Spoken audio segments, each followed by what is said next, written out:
Pak Jokowi, tapi kita sama-sama nantikan ini rombongannya baru masuk ke kompleks parlemen. Mungkin sambil menunggu juga Mas Umam, kalau Mas Umam melihatnya kan tadi kalau Bang Andreas bilangnya plusnya infrastruktur fisiknya itu juga patut diapresiasi dalam perjalanan 10 tahun Pak Jokowi. Mas Umam catatannya apa?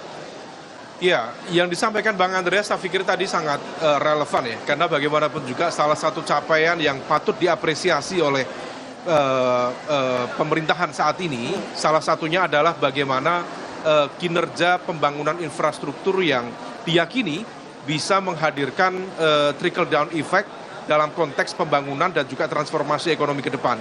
Karena infrastruktur itu adalah salah satu prasyarat dari transformasi ekonomi. Kita belajar dari negara-negara Asia Timur seperti Jepang, Korea Selatan, Taiwan, China. Infrastruktur itu memang harus diperkuat sebagai bagian dari prerequisite tadi itu ya dalam konteks developmentalism. Tetapi di saat yang sama ada satu hal yang tampaknya belum banyak disentuh, yaitu terkait dengan konteks penyiapan sumber daya manusia. Okay. Nah, hal ini tampaknya dianggap dalam konteks wacana publik sepertinya penting, tetapi dalam pendekatan kebijakan publiknya relatif masih cukup terbatas. Okay. Penyiapan kualitas dan juga kapasitas SDM, kemudian bagaimana dalam konteks penentuan prioritas strategis. Nah, ini barangkali kalau misal memungkinkan disampaikan oleh Presiden untuk menjelaskan apa sih aspek keberlanjutan itu. Okay. Keberlanjutan bukan semata-mata dalam konteks pembangunan infrastruktur. Okay. Karena fisik itu ya bisa hilang, bisa rusak, tetapi mentalitas atau dalam konteks strategi ya, dan itu akan jauh lebih relevan. Oke, kita tahan dulu Mas Umam. Ini juga Pak Jokowi bersama dengan Ibu Iriana, Presiden RI bersama dengan Ibu Negara Joko Widodo, dan Ibu Iriana Joko Widodo sudah tiba juga di kompleks parlemen. 8:56 tadi ya, rombongan Presiden Jokowi sudah tiba. Tampaknya memakai, kalau ini pakaian adat Betawi bukan Mas Umam atau Bang Andreas? Iya, sepertinya lebih mirip dengan pakaian adat Betawi ini. Oke. Barangkali ini adalah sebagai sebuah simbol penghormatan terhadap Jakarta yang akan diakhiri statusnya sebagai ibu kota, Okay. yang akan kemudian bergeser ke IKN Nusantara.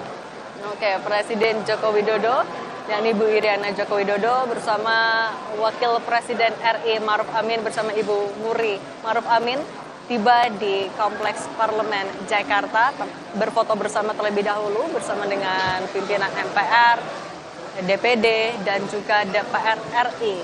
Cindy, saya boleh pamit ya? Oh, oke, Bang Andreas juga sudah siap-siap mau masuk ke dalam berarti ya? Harus mulai masuk lagi nih. Oke, siap. Bang Andreas, terima Oke. kasih kalau gitu ya, politisi senior Ya. PDI Perjuangan. Terima kasih, Bang Terima Andreas. kasih, Sehat Cindy. selalu. Bang Andreas, good luck Bang.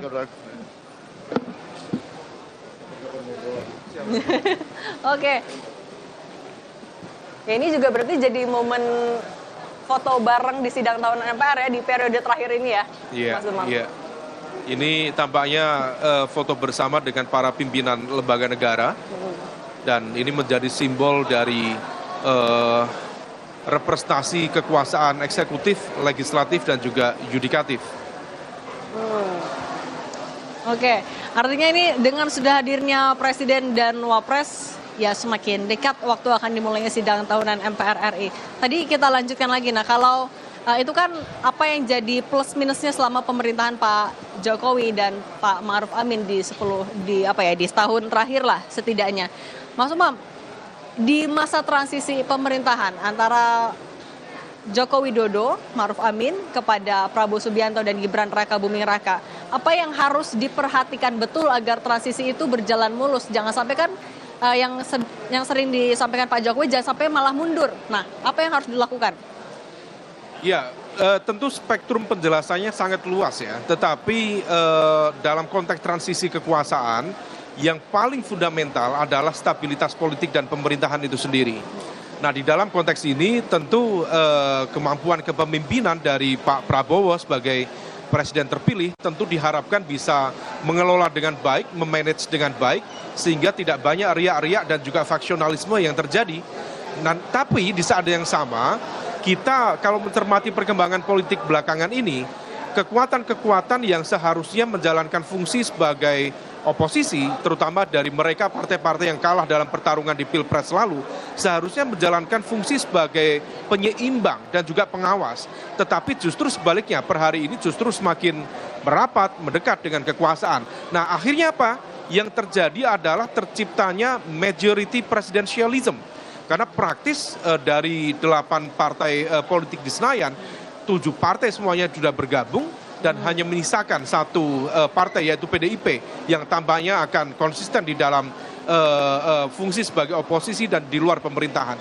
Nah, yang kita perlu antisipasi adalah ketika kemudian majority presidentialism ini tercipta, maka fungsi check and balances itu yang kemudian harus diantisipasi. Jangan sampai kemudian pengawasan lemah dan kemudian bisa terjadi hal-hal yang justru mengkooptasi hal-hal yang sifatnya justru memfasilitasi ya terciptanya apa yang disebut dengan neo-authoritarianism atau lack of